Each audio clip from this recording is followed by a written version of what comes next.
Olá, está no ar o 3 a 1. No programa de hoje, nós vamos promover um debate sobre o crack, uma droga que se tornou um dos maiores problemas do país. Com um custo muito baixo, o crack leva à dependência e mata num espaço de tempo muito curto.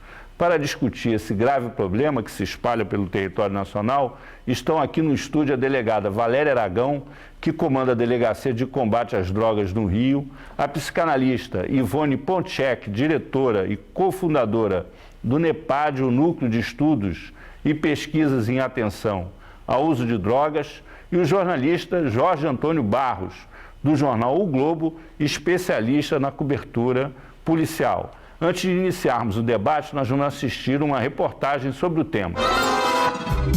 As cracolândias crescem em nível acelerado em todo o Brasil. O país é o maior consumidor de crack do mundo e o segundo no número de usuários de cocaína.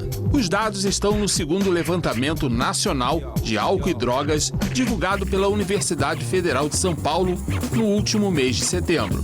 O crack hoje não é um problema restrito às grandes cidades, não é mais um problema restrito às pessoas que moram na rua, não é um problema restrito às regiões metropolitanas, ele está em cada município do nosso país, no interior.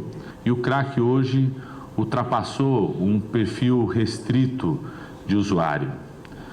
Saber lidar com esse novo desafio no campo da saúde, reconhecendo como epidemia e, sobretudo, reconhecendo os desafios que traz para o campo da saúde, é o primeiro passo para podermos vencer o crack.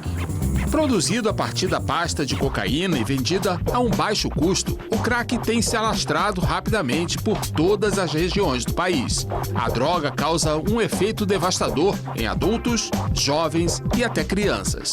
Por isso, o governo e sociedade buscam caminhos para erradicar o problema.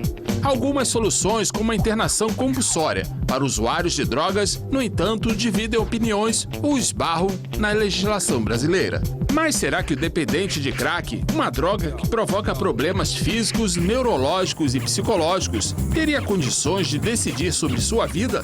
Em 2011, o governo federal lançou a campanha Crack é Possível Vencer, que abrange um conjunto de ações interministeriais na prevenção, no tratamento e no enfrentamento do tráfico. A verba é de cerca de 4 bilhões de reais. Um canal de comunicação mantido pela Secretaria Nacional de Políticas sobre Drogas foi criado pelo Ministério da Justiça. O objetivo é informar a população sobre os malefícios do crack. O canal funciona 24 horas por dia, gratuitamente. O desafio é enorme. Mais do que tirar essas pessoas da dependência do crack, uma droga que mata e destrói famílias, é preciso reinserir essas pessoas na sociedade, além de realizar um incansável trabalho de prevenção. Ivone, você que é uma especialista nessa área de drogas, nós estamos acompanhando aqui no Rio de Janeiro um esforço da administração, principalmente municipal, para enfrentar o problema do crack, né? E há pouco tempo, inclusive, nós assistimos às cenas que foram passadas agora nessa reportagem do que aconteceu na Avenida Brasil, aquela fuga louca dos viciados pelo meio dos carros, tentando evitar a internação compulsória.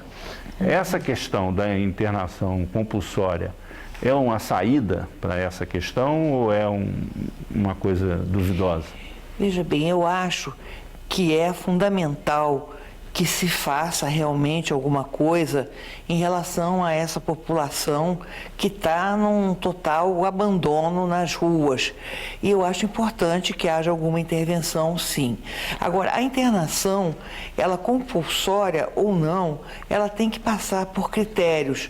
Quer dizer, o importante é que sejam seguidos critérios que sejam avaliados por profissionais da área de saúde, para se avaliar se há necessidade da internação ou não. Nem todos os usuários de crack ou de outras drogas necessitam de internação.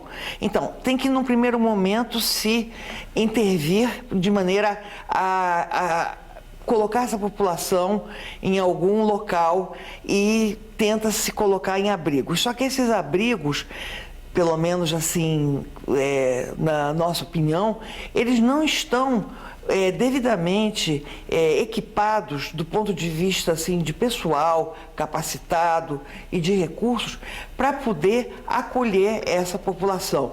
Eu acho que a gente tem que entender que a internação é um direito e não um castigo.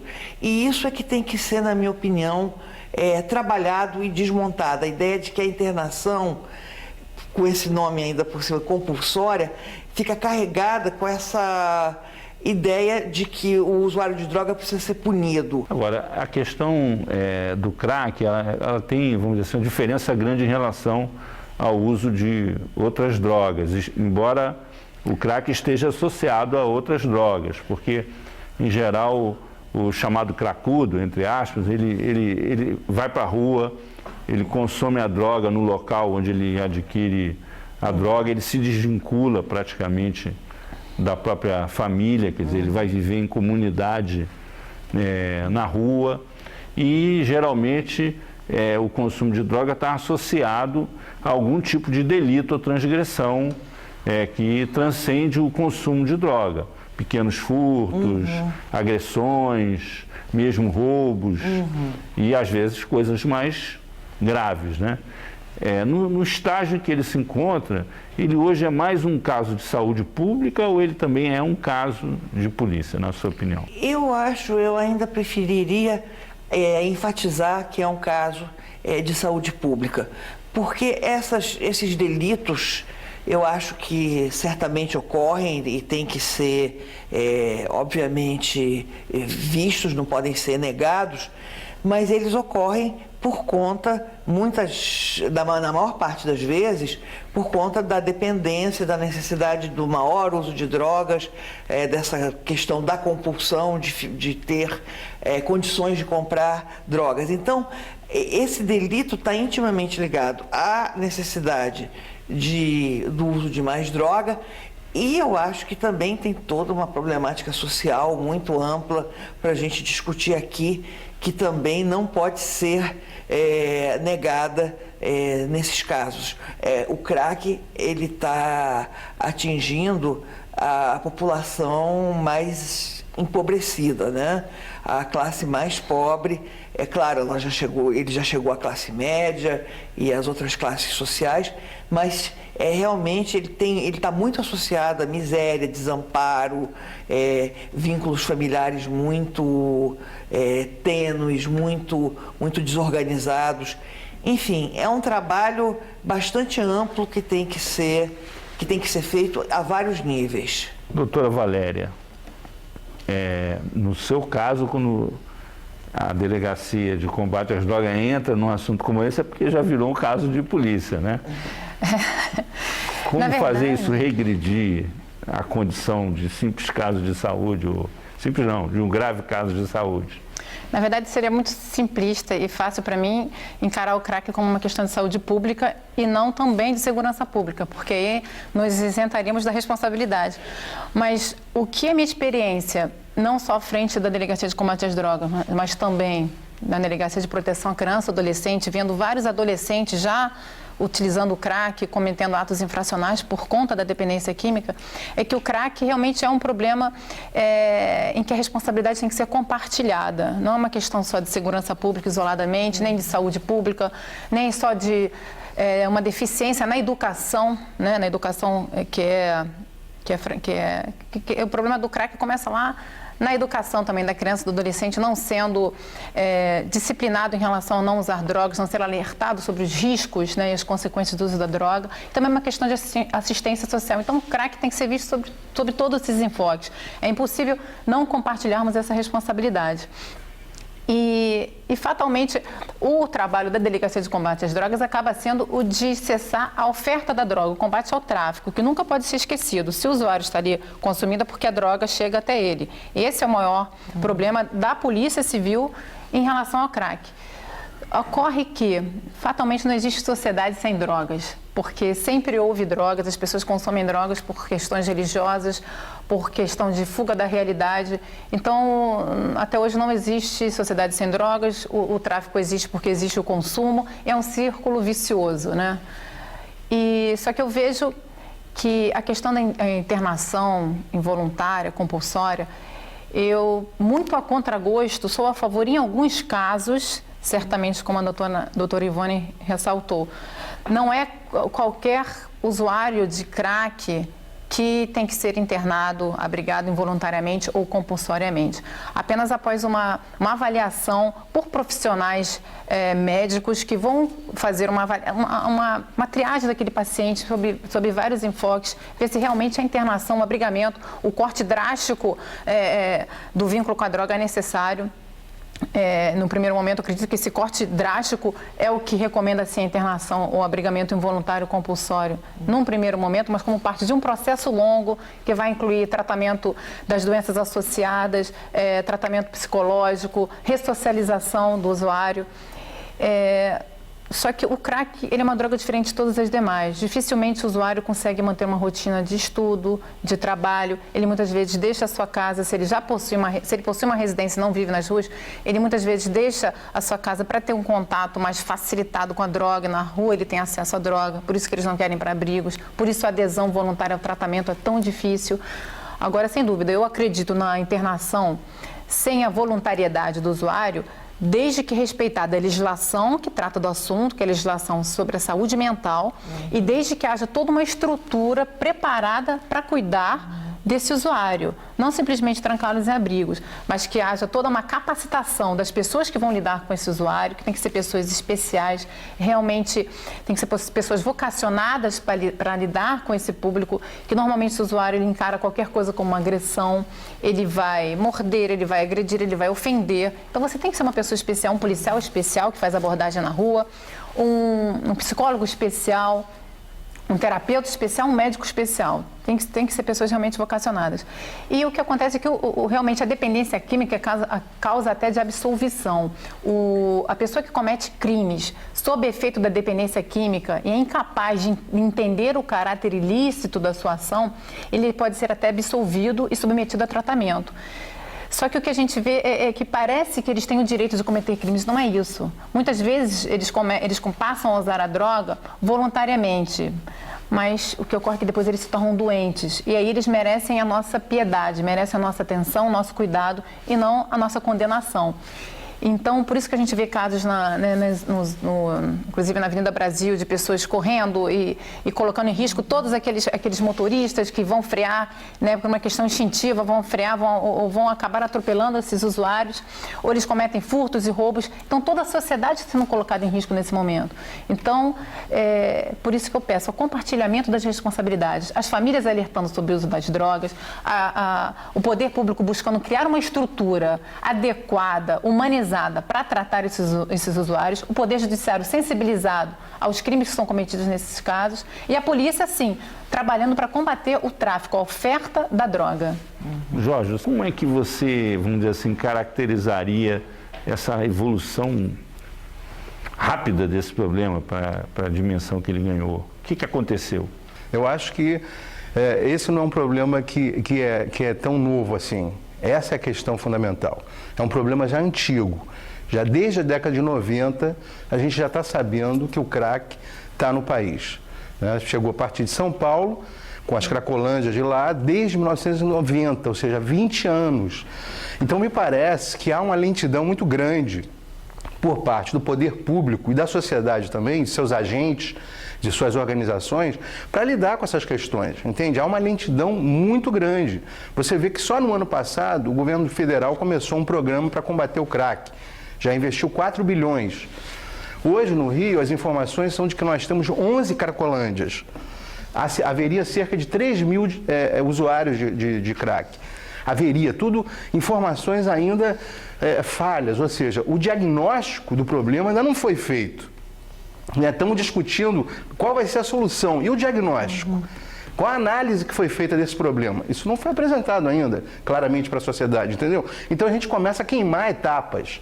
Parece que é um problema do Brasil. A gente lida com os problemas, né, como se eles aparecessem de repente e aí vamos buscar soluções mirabolantes para resolvê-los. Então, acho que não é assim. Eu acho que é um problema que já está há muito tempo, está sendo colocado na sociedade brasileira há muito tempo.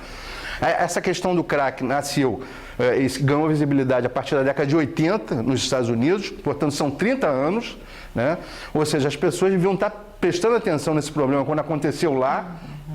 Você mesmo lembrou que teve um prefeito americano que foi pego consumindo de Nova York. É o prefeito de Nova York, ou seja, é um problema que já está aí há muito tempo. Como bem disse a doutora Valéria, a sociedade realmente, não existe sociedade sem drogas. Né? Nós temos que criar os mecanismos para conviver com esse problema, né, de várias formas. Tem que haver alguma forma para lidar com isso. Tanto do ponto de vista da repressão, que eu considero importante, mas também e principalmente com respeito à prevenção, que praticamente não existe no Brasil. Né? Mesmo nos Estados Unidos, para cada dólar gasto em prevenção, eles gastam 3 em repressão. Ou seja, historicamente, a questão das drogas tem sido atacada como uma guerra. E não como um problema de saúde pública que exige uma série de procedimentos que precisam ser encarados pelo poder público com a pressão da sociedade. Porque também não adianta só botar a culpa no governo. A sociedade também tem que cobrar do governo para fazer algumas coisas que se tornem efetivas. Ivone, há uma, vamos dizer assim, uma coisa que está mais ou menos clara. Quer dizer, a população de rua é a população de risco mais vulnerável ao crack.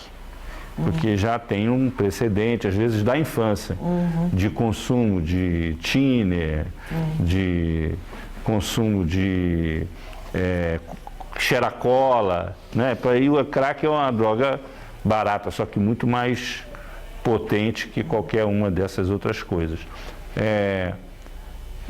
Esse, vamos dizer assim, descaso com a população de rua, ele, de certa maneira, ele fomenta ou facilita, cria o caldo de cultura para que o crack se alastre? Eu acho que sim. Eu acho que, que há uma inversão, às vezes, da questão, como se o crack fosse a causa e não a consequência. E essa coisa é muito dialética. Então, eu acho que, em realidade, por que atinge essa população mais pobre? É claro que é porque é uma população mais vulnerável, a droga é barata. Isso tudo é importante, mas não podemos ficar em cima só da questão da substância. Nós temos que ver que o problema é muito anterior. Então, acho que isso foi dito aqui pelos colegas, como que o problema é anterior. Nós temos o problema da questão da educação. Eu acho que não é só a educação no sentido da prevenção direta à questão de drogas, até porque a prevenção de drogas nas escolas se faz quase que sem se falar em drogas. É exatamente o problema da educação, aí sim, do país como um todo. Quer dizer, essas crianças, elas estão nas ruas, são crianças, nós temos visto no NEPAD que a incidência é cada vez maior de pessoas cada vez mais jovens. Nós estamos tratando crianças de 7, 8 anos que estão absolutamente entregues à própria sorte. Então, a situação do desamparo, a situação do fato de que como eu chamei assim metaforicamente, essas mães são mães menininhas que têm também gravidezes precoces e que esses filhos delas já ficam predestinados quase a fazer a mesma trajetória. Então, se a gente não fizer uma intervenção, como falou a doutora Valéria, muito ampla, e se trabalhar a prevenção devidamente, não esse combate a drogas que foi feito, como foi dito nos Estados Unidos, não deu certo essa guerra às drogas. E o que nós tivemos como experiência de prevenção lá no NEPAD é que, se você chegar na escola falando sobre droga,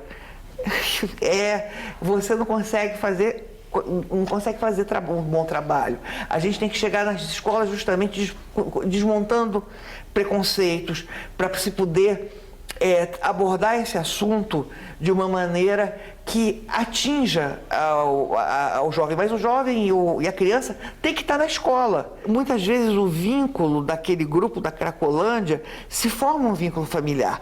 Então, quando se faz essa retirada das Cracolândias, tem que se ver que às vezes você está até desmontando vínculos importantes. Então, quando se fizer esse tipo de intervenção, tem que ser feita também com pessoas que conheçam a dinâmica desses grupos. Então, o trabalho realmente é muito profundo e nós temos que começar por algum ponto. Agora, realmente não é através da repressão e da punição que nós vamos conseguir bons resultados.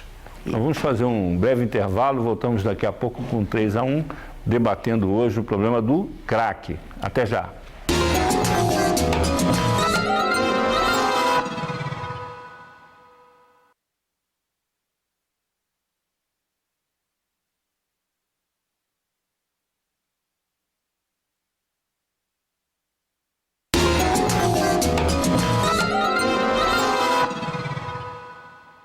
Estamos de volta com 3-1, hoje falando sobre o crack. Aqui conosco a delegada Valéria Aragão, a psicanalista Ivone Poncek e o jornalista Jorge Antônio Barros. Nós vamos começar o segundo bloco mostrando uma reportagem sobre um caso que virou notícia nas últimas semanas e tomou grandes proporções nas redes sociais. Casado e pai de 2 filhos, Tiago começou cedo no mundo das drogas. Aos 14 anos, experimentou maconha e não parou mais, até chegar ao crack. Em junho desse ano, saiu de casa para encontrar alguns amigos. Nunca mais voltou. Foi com um telefonema anônimo recebido em novembro pela esposa de Tiago que a suspeita da família se confirmava. Tiago tinha sido assassinado. O meu filho foi assassinado por um amigo da droga que levou ele para um local e se fazendo de amigo. E ali ele deu um tiro, não sei se foi uma pedrada, não sei o que foi, e enterrou 2 pessoas, que eu estou sabendo que foram 2 pessoas. E foi com o objetivo de tentar evitar que outras pessoas passem pelo mesmo sofrimento que Vinícius postou em uma rede social as notícias do desaparecimento e da morte do filho. A ideia era alertar e sensibilizar amigos e familiares sobre os perigos da droga, em especial o crack. A criança não pode, o adolescente não pode entrar nessa brincadeira, porque ela aparentemente é boa, vamos dizer que ela é boa, mas ela é fatal, ela mata, sabe? Ela está destruindo os usuários do país. A imagem postada se alastrou pela internet e, a partir de um slogan enviado por um internauta, Vinícius criou a campanha Acorda Juventude. Em poucos dias, a foto de Tiago com o pai já tinha sido compartilhada por cerca de 200 mil usuários da web e acessada por uma média de 75 milhões de pessoas. É uma adesão muito grande, eu não esperava. E também, o que eu calculo que seja são as pessoas com carência, né? Porque o problema da droga no país é um problema crônico. Fugiu do controle, né, do setor público, e a sociedade está clamando, está pedindo. Então ela viu em mim uma possibilidade de reclamar, está entendendo? Eu não quero ser o salvador da pátria, a ideia não é essa. A minha ideia é só salvar uma única pessoa. Fica a pergunta: as redes sociais podem ser um caminho para informar e conscientizar os jovens sobre os perigos da droga e de outros males?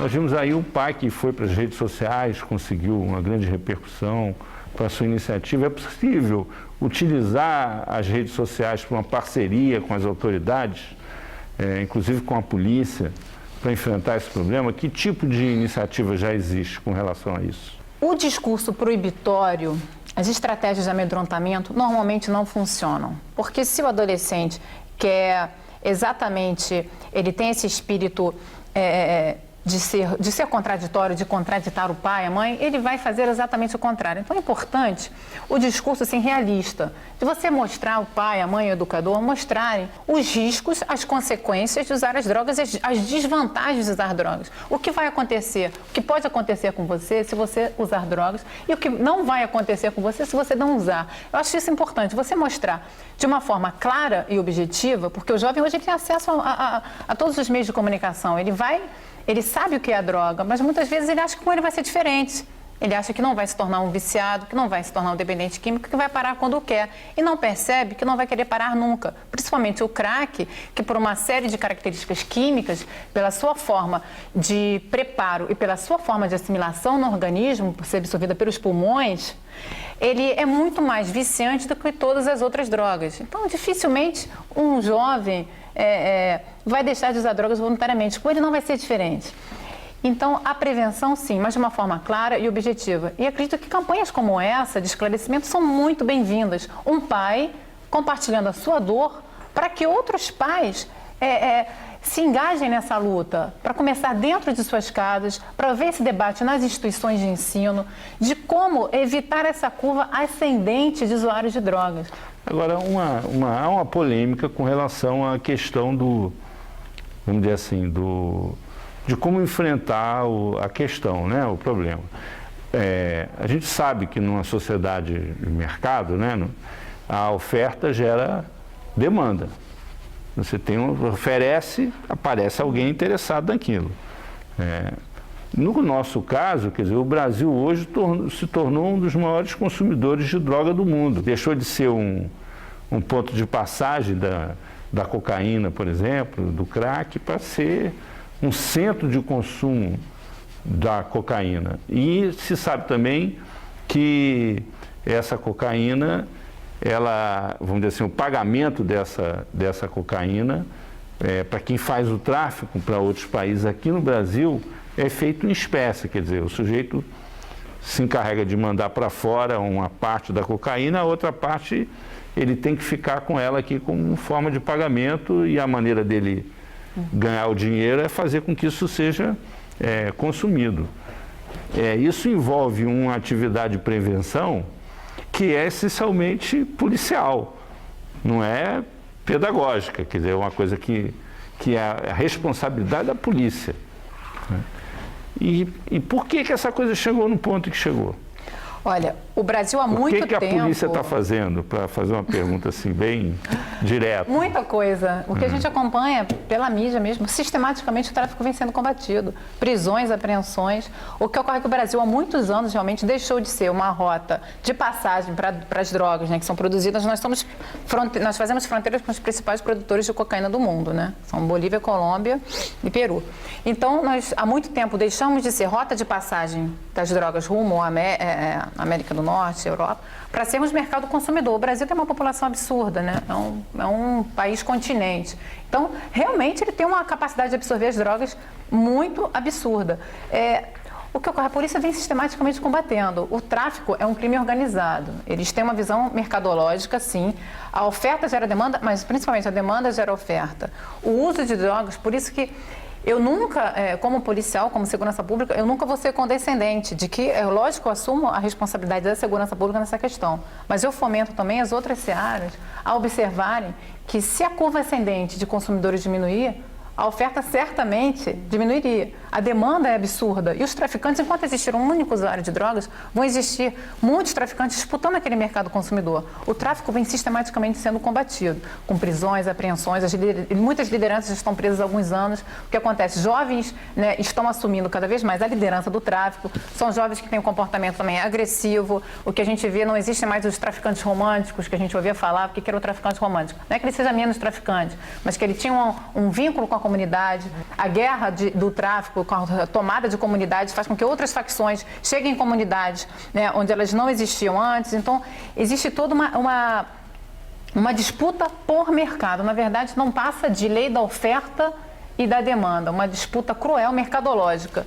E a polícia faz o tempo todo prisões e apreensões. Que isso vai acabar, que o tráfico vai acabar, não tenho essa pretensão, não temos essa pretensão do tráfico acabar. O que prometemos é sistematicamente combater cada vez mais com atividades de inteligência, porque prender o funcionário da boca de fumo, que é o ponto de venda de drogas, não é suficiente. Eles se substituem rapidamente. O que a gente vê é que o tráfico está tão hierarquizado, existem tantos funcionários que o funcionário da boca ganha menos que um pedreiro, ganha menos que um pedreiro que trabalha honestamente. Mas isso é pouco divulgado. Ali na própria comunidade, a pessoa cresce encarando o traficante como um vencedor, como um exemplo a ser seguido, porque ele tem o tênis da moda, porque ele tem a garota mais bonita da comunidade. Então, essa inversão de valores é muito importante. Se ele perceber, caramba, se eu trabalhar honestamente, eu não vou ter a polícia entrando numa comunidade eu ficando apavorado com essa perseguição e eu vou conseguir criar meus filhos dentro da honestidade. Então, essa inversão de valores muito antiga é que propiciou todo esse ambiente que a gente vive de criminalidade. Então, o tráfico, sim, vai continuar sendo sistematicamente combatido, mas nós precisamos também evitar que mais usuários usem as drogas, porque se os usuários pararem de usar as drogas, os traficantes vão ter que parar de vender, vão ter que vender outras coisas. Agora, Jorge, quem que consome droga no Rio de Janeiro? Quem consome? Infelizmente, são pessoas de várias classes sociais, hoje, das mais altas às mais baixas, né? De várias idades, várias faixas etárias, né? O NEPAD tem informação mais precisa sobre esse usuário de droga. Eu queria acrescentar ao que a doutora Valéria falou, que a polícia ainda enfrenta uma outra dificuldade, né, Azedo?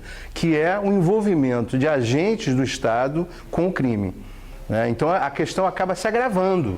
Quer dizer, como se não bastasse a dificuldade de combater o crime, você ainda tem a infiltração na polícia. A infiltração na polícia. Quer dizer, então o tráfico de drogas, por exemplo, no Rio de Janeiro, acabou substituindo, de certa forma, o jogo do bicho, a contravenção no envolvimento de policiais, sobretudo militares, envolvidos com esse tipo de crime. Ou seja, então, a situação é grave, porque a doutora disse bem a importância que é a estratégia do uso da inteligência policial. E essa inteligência também vai ter que se tomar cuidado com o agente que está se envolvendo com o crime. E aí, Ivone? Bom, eu concordo aí com os colegas. Eu acho que temos que tratar por várias vertentes, né? Temos que fazer a prevenção, temos que fazer o tratamento, temos que lidar com questões sociais muito amplas, com questões psicológicas muito amplas, né? Por que as pessoas também estão se drogando tanto? Isso é uma pergunta que não cala.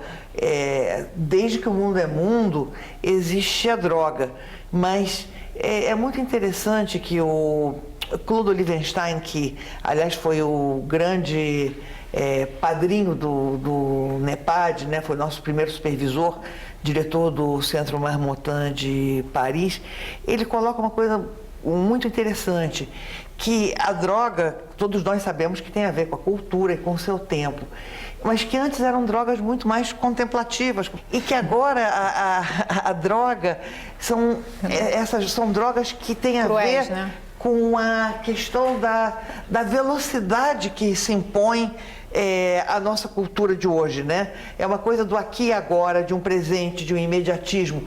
Então o crack, ela dá um efeito muito rápido, é muito diferente do que o ópio, né, que era uma droga realmente contemplativa, a própria maconha, que teve seu glamour lá na época, numa determinada época. Então, houve o pico, né? Houve a época em que se usava muito as drogas endovenosas, que diminuíram, parece que diminuíram bastante. Muito por causa da AIDS também, né? Também por causa da AIDS, que teve uma boa campanha de prevenção, né? Houve até o trabalho todo de redução de danos, enfim, que tem a ligação entre a droga e a AIDS. Mas eu acho que é importante ver que nós vivemos numa sociedade, quanto mais, tudo tem que ser rápido, tudo tem que ser aqui agora. Nós nos bastidores falávamos, assim informalmente, como é que a gente está sempre se sentindo desatualizado. É tão galopante a informação, é tão galopante o desenvolvimento tecnológico. É óbvio que tem grandes benefícios, o desenvolvimento seria um absurdo eu me colocar contra o desenvolvimento da tecnologia, da ciência, enfim, mas é angustiante também, porque nós estamos sempre desatualizados. Se nós que somos, digamos, classe média, profissionais e tal, estamos sempre sentindo que estamos ficando para trás, o que se dirá de um garoto lá, pobre mesmo e completamente desamparado, que vive uma série de privações? Ivone, nós temos uma pergunta de telespectador um pouco sobre como é que os governos entram nessa história. De quem é a responsabilidade de tirar das ruas os usuários de crack? Do governo federal, o estadual ou o municipal?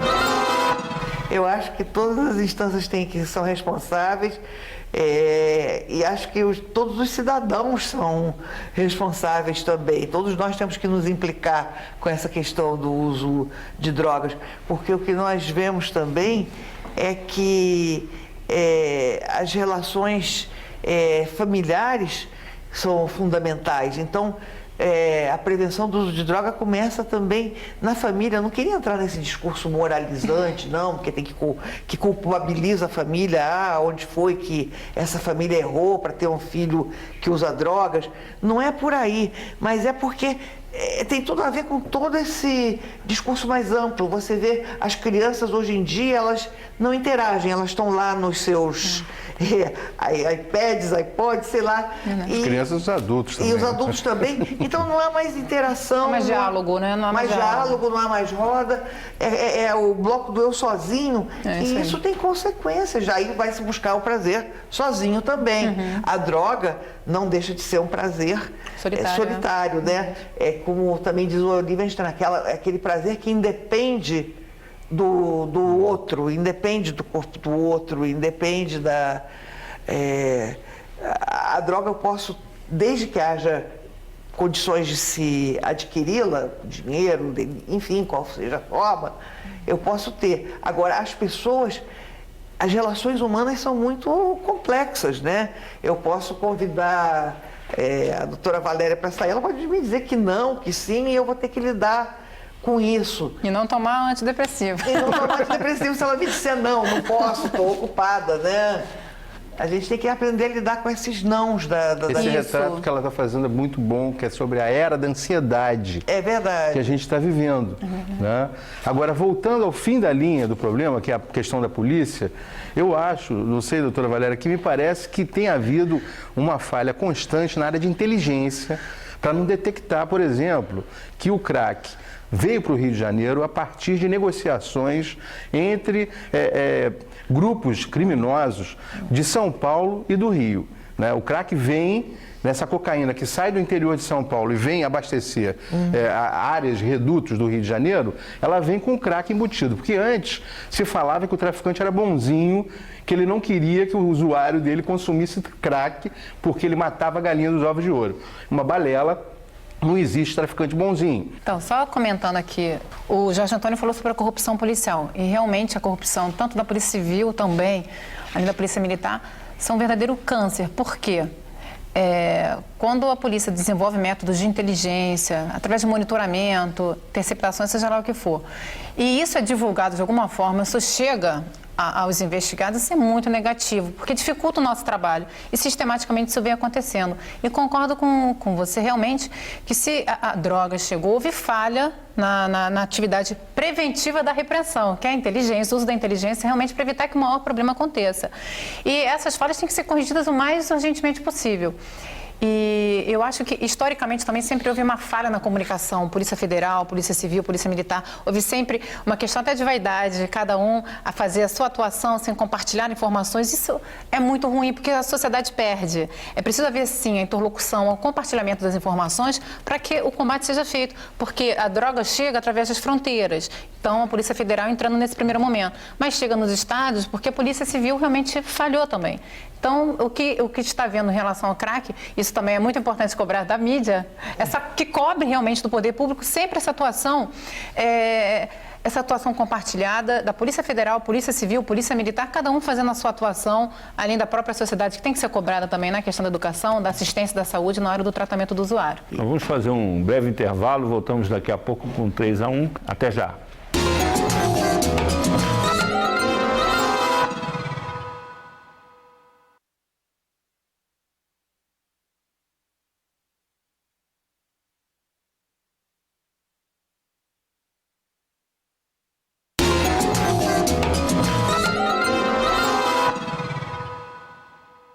Programa 3 a 1 está de volta. Participa do nosso debate hoje a delegada Valéria Aragão, da Delegacia de Combate às Drogas do Rio de Janeiro, a psicanalista Ivônia Ponchek, do NEPAD, o Núcleo de Estudos e Pesquisas em Atenção ao Uso de Drogas, e o jornalista Jorge Antônio Barros, do jornal O Globo. Nós vamos iniciar esse bloco com uma pergunta de telespectador. Eu queria saber o que poderia ser feito para não entrar mais crack no Brasil e o que poderia ser feito com essas pessoas, já que elas não são obrigadas a fazer o tratamento. Como eu disse, atuação de inteligência compartilhada, Polícia Civil, Polícia Federal, Polícia Militar na repressão também na ponta, que tem um papel da ostensividade, né? E o que fazer com os usuários? Existir realmente uma estrutura capacitada e que verifique caso a caso qual a melhor solução, qual o melhor tratamento para aquele usuário. Tratamento ambulatorial, em que ele permanece, mas ele vai depois voltar para sua casa, vai depois voltar para sua família. Internação involuntária, né, ou compulsória. Compulsória é questão da ordem judicial. Em alguns casos, em último caso, se isso for recomendado através de uma equipe médica, que um médico dê um laudo, né, isso não é uma decisão do delegado, não tem que ser uma decisão do assistente social, mas sim uma decisão médica, né, com toda a responsabilidade que isso possa acarretar. E esse compartilhamento de responsabilidade, esse debate aqui, debates como esses, iniciativas como essa são muito bem-vindas, porque exatamente para fomentar essa discussão. Agora, o tempo urge, a questão realmente é muito antiga, é questão de décadas, não aconteceu hoje. Nós estamos demorando muito a nos mobilizarmos. As pessoas estão morrendo, atropeladas, estão morrendo homicídios. Eu estive conversando com delegados que trabalham na delegacia de homicídios, está havendo muita briga, disputa por pedra de crack, um usuário de drogas matando o outro com faca, seja lá com o que for, com que ele tiver as mãos. Então, as doenças associadas, as doenças sexualmente transmissíveis pela promiscuidade, comportamento promíscuo que a droga gera, endividamento com traficantes que ordena o homicídio desses usuários. Então, o tempo urge, a questão é importante, precisamos logo arregaçar as mangas e agir. Eu vou fazer um comentário aqui, na verdade, uma pergunta para você, Jorge.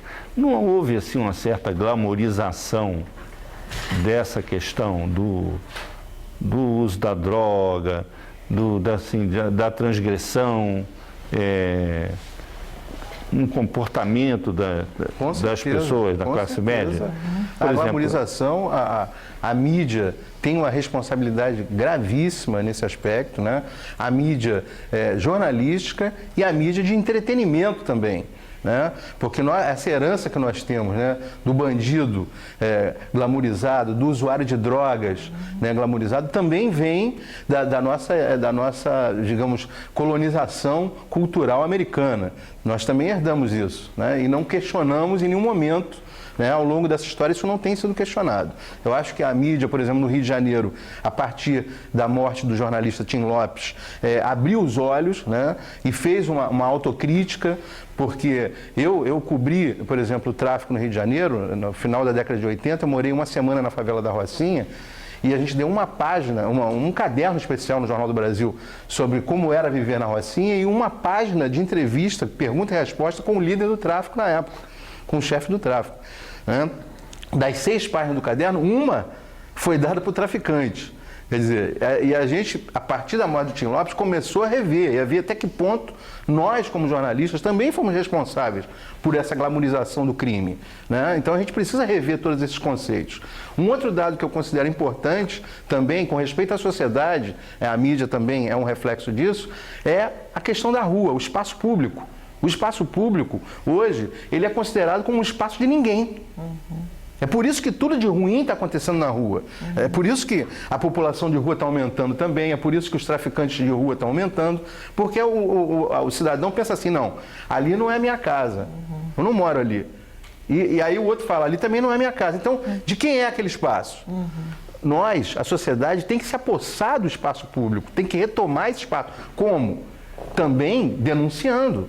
Né? Tem que também ter um controle desse medo que está tomando, desse pânico que as pessoas têm, e tem que usar um disco de denúncia, 2253, 1177, e ligar e falar, olha, na minha esquina está se formando uma boca de fumo. As pessoas têm que ter uma coragem mínima para enfrentar isso, entendeu? E aí depois cobrar da polícia, se a polícia não foi lá ou se o policial se ligou lá, pegou uma graninha e ficou sócio do traficante. Exatamente. Eu gostaria de colocar uma questão para a doutora Ivone, que é sobre a internação compulsória, se a legislação, me parece que existe uma legislação de 2001 que já prevê essa possibilidade de internação compulsória para doentes mentais. E o caso do dependente de crack não seria um tipo de doente mental? A questão da droga, a toxicomania, está dentro da área da saúde mental. E com a reforma psiquiátrica, com o advento da reforma psiquiátrica, houve toda justamente uma tendência a se desconstruir esse modelo da internação, esse modelo asilar, que na realidade era um espaço de exclusão, um espaço de tortura. E então por isso que houve assim várias críticas em relação a essas abordagens.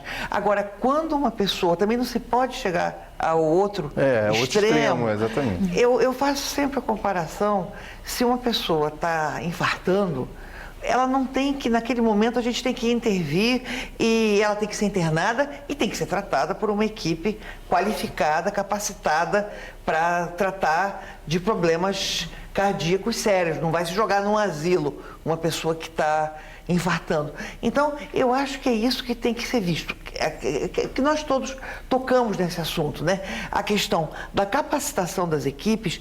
E eu queria, assim, falar uma coisa muito triste, que nós vivemos lá no NEPAD. Tira a história da internação compulsória, tirando essa história, tem muitos pacientes que pedem internação porque acham que não estão dando conta, porque estão sentindo que estão descontrolados. E a gente, muitas vezes, ou na maior parte das vezes, não tem onde internar. Então, como que se fala de internação compulsória se nem a voluntária, para voluntária a gente tem locais para internar? Então, se não se fizer, em primeiro lugar, locais bem equipados e com equipes capacitadas para tratar, o assunto vira uma abstração. Verdade. Porque não tem para onde... Agora, assim, para tentar resumir a ópera, quer dizer, pelo tamanho do Estado brasileiro, se a gente juntar o governo federal, o governo estadual, as prefeituras, Exército, Marinha Aeronáutica, Polícia Militar, enfim, pelo tamanho do Estado brasileiro, é um problema pequeno, embora complexo. Por que não se consegue foco e convergência para enfrentar esse problema de uma maneira mais resolutiva? Eu não sei, eu acho que você pontuou um quantitativo meio que obviamente que a gente tem que lidar com esse quantitativo, mas dissociado da complexidade do problema, entende? É um quantitativo que pode ser, em comparação à população do Brasil, não tão significativo, mas em termos de problema, eu acho que é um problema enorme.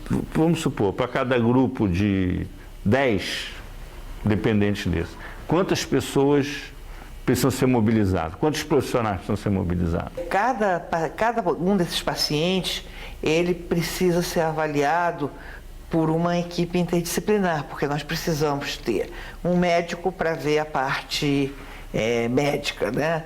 Precisamos de um psicólogo para tratar da parte psicológica. Precisa-se de um assistente social para se tratar da família, dos problemas sociais que essas pessoas têm, que a maior parte deles não tem nem documentos. Então, esse já é um problema muito sério, né? Tem que ter necessariamente um terapeuta ocupacional, porque uma das alternativas à internação é o que nós chamamos de centros de convivência, onde o paciente pode ficar o dia inteiro e com oficinas terapêuticas e sendo orientado por profissionais. Então, essa equipe interdisciplinar, ela precisa ter no mínimo esses profissionais que eu citei, muitas vezes um enfermeiro também. Então, se não houver essa equipe, não dá para se fazer essa avaliação tão importante, porque eu acho que a doutora Valéria tocou num ponto que é fundamental. A singularidade de cada caso. Não adianta fazer um pacote de tratamento. Aí, se faz um pacote, você reduziria bastante esse pessoal. Mas acho que não vai se fazer o bem fazendo economia de pessoal. Eu acho que tem que se capacitar. Nós temos...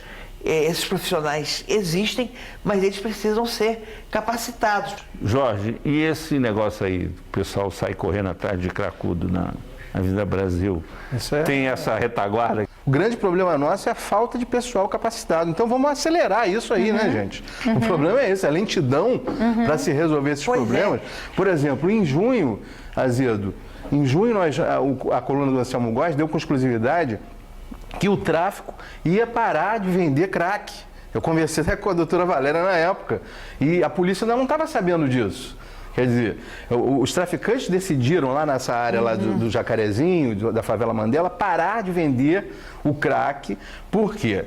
Obviamente, pressões que eles já estavam sofrendo da repressão policial ali no Catete, né, no Morro de Santa Amaro, onde a Força Nacional de Pacificação e o governo federal e o governo estadual se uniram para combater o tráfico lá, uma espécie de UPP, né, que foi feita lá e combateu bastante o crack, né, dentro do programa Crack sempre Vencer é Possível.